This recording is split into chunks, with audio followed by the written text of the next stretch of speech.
chatting about my research that looks at the composition and some of the optimal sampling times for soil invertebrates in reclaimed mine sites in central Alberta. Sorry, the slides did not want to advance. There we go. So it's not actually very difficult. If you Google, it's not hard to see some kind of headline that talks about the issues we are having with our global biodiversity. Here we have a headline that's from the New York Times, recently actually 2020, 2021, and it talks a lot that we are losing global biodiversity and critical habitat types. So what can we do to combat this? One of the tools that we have is called land reclamation. And land reclamation is when we can take a disturbed land like you see in this picture, and we return it back to a usable state. Here in Alberta, our industry is legally required to reclaim and then monitor these disturbed lands. And we have a lot of regulations that exist to ensure that the lands are returned back to a productive state. And we monitor these lands using indicators that measure the soil and the vegetation properties. And what we can do is we're hoping to turn a disturbed area like you see in the picture back to something like this. And we monitor the soil and vegetation, but those parameters really fail to consider an ecosystem's complexity and function. So we need a hero. We need a hero indicator. And I would like to introduce to you the newest member and the newest hero of the Marvel universe.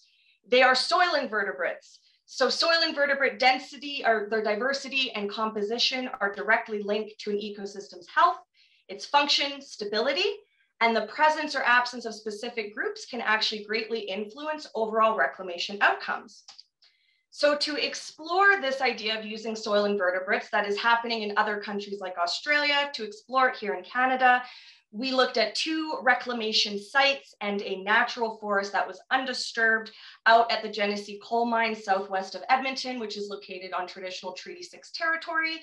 And we assessed these 3 sites looking at the current criteria, and then we added on looking at the soil invertebrates, what is their abundance and what is their composition. And what we were really looking for and the questions we were trying to answer is, what are the key groups of soil invertebrates? There are so many different kinds. Which one should we focus on? What are the differences between a reclaimed site and a non-reclaimed site?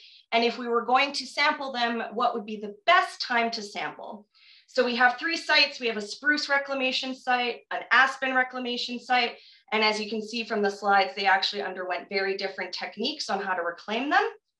So when we started to look at what are the major groups of invertebrates that we find, looking at all the invertebrates, the millions that I collected, the 3 groups that show up consistently as the most abundant are our orobatid, our prostigmatid, and our collembolans.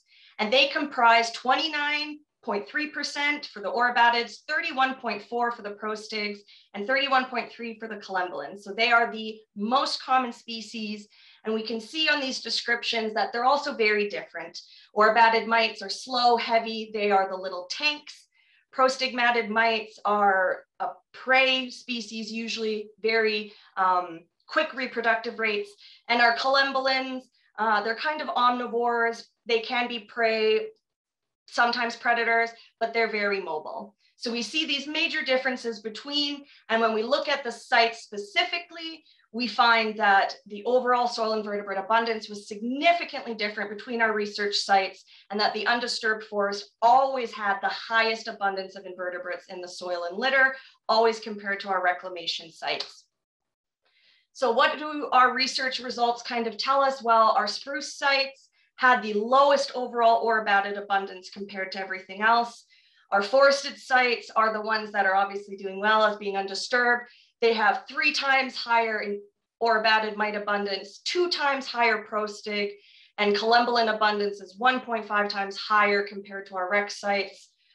So always doing much better. And our aspen reclamation site is unique because it had the lowest collembola abundance of all site. So we see that there's these major differences occurring. So what does that all really mean? Well, what it really shows us is that the current reclamation practices, our initiatives, are starting to really lag behind when we compare it to our reclamation sites. Some of these sites are 10 plus years old, and we do not have the same invertebrate abundance and composition that we have. But the good news, even though the reclamation sites are lagging, is that all of these three groups in common like to be sampled. They have the highest abundance in September and June. So the good news is we know when we can sample them to receive the most indicators and the most abundance. So moving forward, what we need to do is we need to start considering our invertebrates more because they are lagging behind, especially because most recent reports coming from the government have shown that our current reclamation practices and criteria, when we've gone back and looked at reclaimed sites that have been certified based on our own regulations, going back, we have actually noticed that they do not meet those government standards and that they would actually fail current criteria. And making sure our reclaim systems are successful will just become increasingly more important in the wake of climate change and those increased pressures on our climates. So I'd like to thank all the partners that made this happen. And if you have any questions or would like to get in contact with me, here is my contact information. Thank you.